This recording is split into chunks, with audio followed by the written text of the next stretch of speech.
Hello and welcome to part 1 of the MongoDB lecture series. In this video, you'll learn a bit about what MongoDB is, how it works, and why you may want to use it for your projects. I'm Ridoy Majumdar, and I'm the instructor for this course. I have many years of programming experience, and I've used MongoDB as a database for many projects in the past. I'm a professional full-stack web developer with experience using technologies such as Node.js, PHP, and of course, Mongo. Here's a brief overview of what you can expect to learn in this course. First, I'll introduce you to MongoDB and the way that it stores data. Then, I'll show you how to install MongoDB on your machine. We'll spend a couple of videos together demonstrating both basic and advanced queries that you can do using MongoDB for handling your data. And in the last few videos, we'll build 2 web projects starting from scratch using Mongo and PHP. So, what is MongoDB? It's a non-relational database software built for agility and scalability.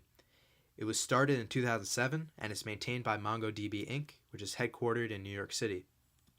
Many major companies, as shown in this graphic, use MongoDB for their data storage needs. In recent years, it's become a popular database solution because of its speed and ease of use. MongoDB stores data as documents, and it stores these documents in collections. Suppose that you're building an application for tracking the attendance of students in a classroom. For this application, you may decide to create a collection named Students, and each document in this Students collection can represent the data for a single student. Documents stored in MongoDB are in the JSON format. If you're not familiar with what JSON is, that's fine because it's very easy to understand and it's also very human readable. JSON stands for JavaScript Object Notation. Objects in JSON start and end with curly braces, and data is stored as key value pairs. Here's an example of an object.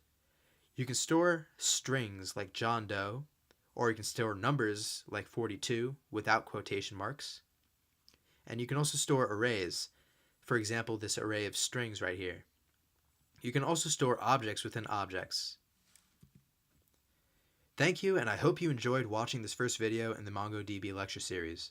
In the next video, I'll show you how to install MongoDB on your computer.